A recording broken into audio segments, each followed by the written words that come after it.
Adilə xala, xoş gəlmişik sizə. Xoş gəlibsiz. Həmişə gözümüzdə yeriniz var. Allah həmişə mənim balama belə günlər qismət eləsin.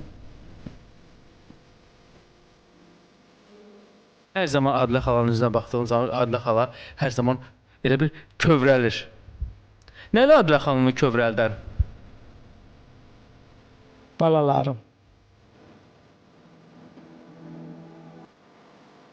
Allah balalarınıza can sağlığı versin, kövrəlməyin. Gözəl günlər qarşıdadır. Rəqsana xanımın hələ konsertləri olacaq qarşıda. Allah qoysa. İştirak eləyərik Allah. Bir ana olaraq Rəqsanə İsmayılovaya hər zaman nə məsləhət verirsiniz? Həyat uzun ömür, can sağlığı həmişə balalarının üstündə olsun. Bizim üstümüzdə olsun, bir balalarının yox. Mənim üstümdən heç Allah əski eləməsin.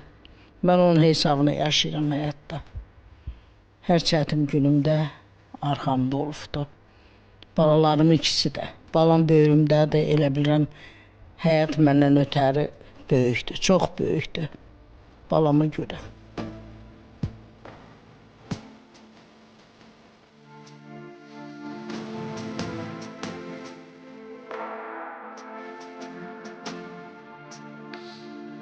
Mamam çox zəhmətkeş insandır və evlad üçün də bir başqa yanan adamdır. Yəni mən nə bilim anam qədər evlada yanan ana hələ görə bilmirəm. Anam başqadır. Yəni mən onun bilirsən mamam da əkizlər bürcüdür. Mən də əkizlər bürcüyəm. Mamam mən də istəyimi insanlara o qədər bildirə bilmirəm, amma içimdə insanları çox sevirəm də. Yəni anamın mənə olan sevgisini inanmıram mənə kimsə verə bilər və anam qədər də evlad elə belə ana təsəvvür eləyə bilmirəm ki, yəni evladı bu qədər sevən ana ola bilər, balalarını. Başa düşürsən? Adilə xanım, Rəqsanə İsmayılovaya həm ata, həm də ana oldunuz. Çətin olmadı ki, bax bir həm də atasızlıq. Yəni Rəqsanə İsmayılova illərdir atasını axtardı. Düzdür, axtarılacaq. Mən onları atalı kimi böyütmüşəm. Bunu da Rəqsanənin də evladını da atalı kimi böyütmüşəm. Mən qoymamışam ki, onlar həyatda korluq çəksin və yaxud hiss eləməsinlər ki, ataları yoxdur. Mən onları elə böyütmüşəm. Onun da balalarını həmişə atalı, analı olsunlar. Balalarını Allah xoşbəxt eləsin. Fazil müəllimə bunların üstündən, bizim üstümüzdən əski eləməsin. Fazil müəllim bizə arxadır. Bu yaxınlarda Aysun İsmayılovanın atası belə deyək də tapılıb. Yaşar. Bu Yaşar bəy, həm də Rəqsanə İsmayılovanın keçmiş həyat yoldaşı. Ümumiyyətcə bu haqda danışmaq mən istəmirəm, çünki onlar artıq illər keçib aradan. Evladın valideyni körpəlikdə ehtiyacı olur. Artıq Aysun özü anadır. Bu günlərim ona kimə ehtiyacı var ki? 28 yaşında qızdır artıq. Bilirəm ki, Rəqsanə İsmayılova hər bir şeyin tamaşaçı ilə bölüşüb. Heç bir mövzunu tamaşaçıdan gizli saxlamayıb. Rəqsanə İsmayılovun ilk ailəsinin dağılmanın səbəbkarı nə idi? Nə oldu? Orada yaşadığım çətinliklərim, orada gördüyüm o qara günlərim. Mən çox böyük çətinliklər yaşamışam orada. Yəni mən uşağımı götürdüm, Moskvaya getdim, anamgil orada yaşayırdılar. Aysun atası da ora gəldi. Yəni insan ailəni qoruyub saxlaya bilmədi də, yəni dolandıra bilmədi, baxa bilmədi. Çətinliklər çəkdik, əziyyətlər çəkdik və yəni gördüm ki, bu ailə olmayacaq da, yəni olmayan şeyi məcbur etmək mümkün deyil ki.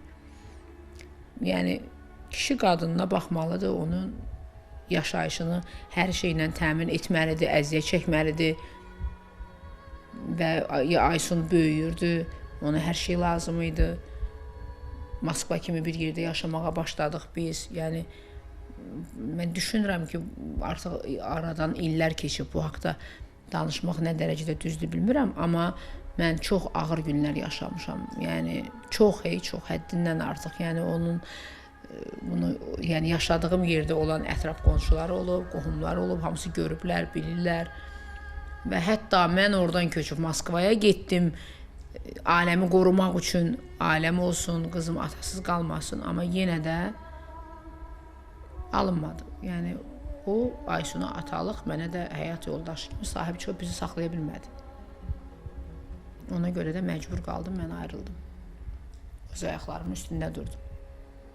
Siz mənə sual verdiniz ki, Aysun atası axtarır. Yox, axtarmamalıdır. 13 yaşında Gəncədən gəlirdik. Aysun mən maşınla, öz maşınımızla dedim aman bilməsin. Zəng elə bir görək papam qəbul elirsə mən danışım. Zəng elədik, çağırdılar onu telefona.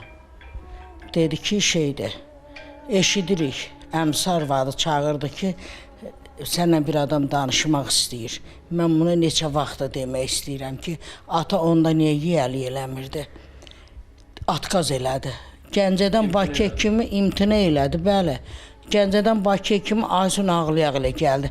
Biz bu yaxınlarda açıq Rəqsaniyə demişik onu. Rəqsaniyə bildirmirdik. Ancaq Rəqsaniyə hər dəqiqə şey elirdi ki, atasıyla danışsın. Dedik Rəqsaniyə bilməsin. Orada imtina eləmişdi. İndi nə yaxşı Rəqsaniyə Aysun axtarır. Axtarmasın indi. İndi maşallah Aysunun bir gözəl balası var. Ağıllı olmağını da hamınız bilirsiniz. Aysun nətər ağıllı baladır.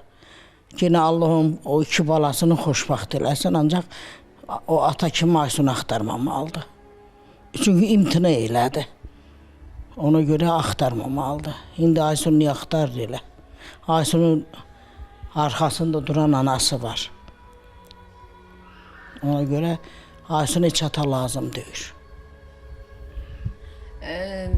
Bilirsiniz necədir? Mən özüm, məsələn, tanınandan sonra, seviləndən sonra, yəni artıq Rəqsanə idim, ailəm var idi, evladlarım var idi. Mən atamı axtardım özüm şəxsən. Mən atamı tanımaq istədim, axtardım atamı ki, görüm mənim atam kimdir və mənim atam niyə bizi istəmir.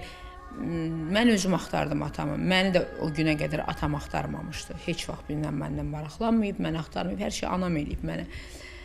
Və mənim anam da mənə heç bir söz demədi ki, niyə valideyn atanı axtarırsan və yaxud niyə.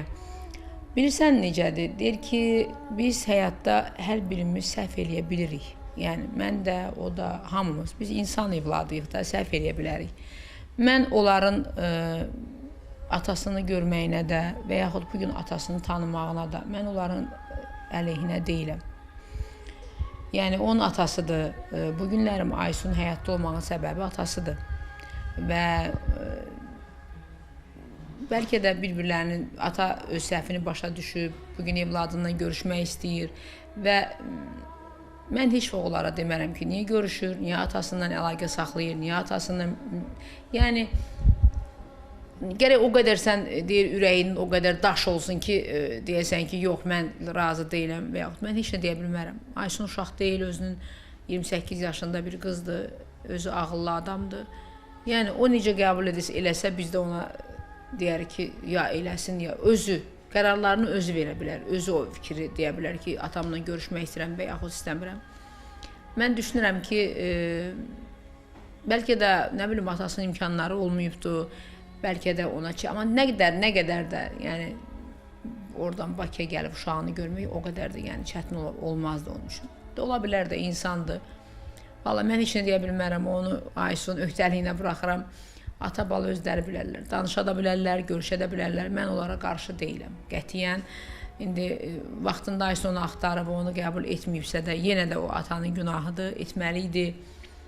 Valideyn evladının həmişə yanında olmalıdır. Ata ilə ana ayrılsa da, bir yerdə olmasalar da, evladın nə günahı var ki, onlar bir-birlərini, yəni, uşağın nə günahı var, körpənin heç bir günahı yoxdur. Yəni, aramızda nə varsa bizim aramızda olub. Amma o sənin evladındır. Necə o bir evladların o da elə. Mən heç vaxt onun əleyhinə olmaram. İndi anam əsəbləşir deyir. Yəni, qarşı da deyiləm, yəni. Açığı deyirəm. Yəni, onlar görüşsələr də, yenə də atasıdır. Aysun bilər, atası bilər. Mən onu qızımın öz öhdəsinə buraxmışam.